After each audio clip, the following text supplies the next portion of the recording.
Here you have a president who's grossly incompetent, who doesn't know where the hell he is. He can't even leave a stage. Like, when I leave here, I really know I'm going to say hello to these people, and then I'm going to walk down the stair. I might even say hello to the front row, maybe. But it's not that complicated. But this guy's always, where the hell am I?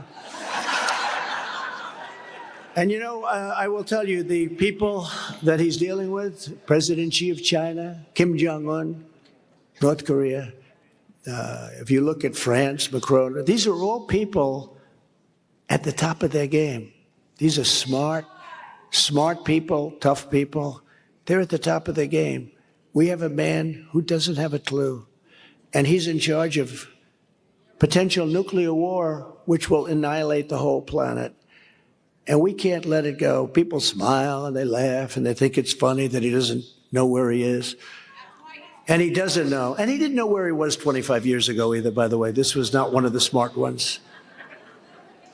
This was not one of the smart ones. I asked, I got along very well with Ted Kennedy. Never told the story. This is the first, this is for Nebraska, not for Iowa.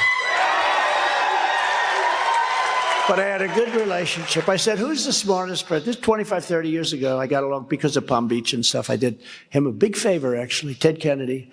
And not in my sphere in terms of politics, but that's okay. It can happen too. I get along with, I have a lot of great relationships, like in President of Mexico. He's a socialist, but we have a great relationship. He did a lot of good favors for us. We had the safest border in history. But with Ted Kennedy, so I said, who's the smartest senator? Who's the smartest one in the Senate? Years ago. And he gave me a name. I won't say that because it's actually a person I didn't like very much. So I don't want to give him. I said, who's the dumbest in the Senate? He goes, let's see, probably Joe. I said, Joe who? Joe Biden. He's the dumbest in the Senate. Now, that was by Ted Kennedy. Now, they'll go crazy. They'll say, oh, that's terrible. But he said this, and this was prime time. This wasn't now. And by the way, he's not old. He's off. There's a difference, because I know people that are 90 years old that are sharp as a tack. In fact, some of them are smarter than they were 20 years before. It's not age. It's there's something wrong. But he was never, and if you look at his foreign policy decisions, they were horrible over years, and his own people were saying that he doesn't make right decisions. But now he's incapable of, in my opinion, he's incapable of running. And I hate to say it because, I'm not sure that he's going to be able to make it to the gate.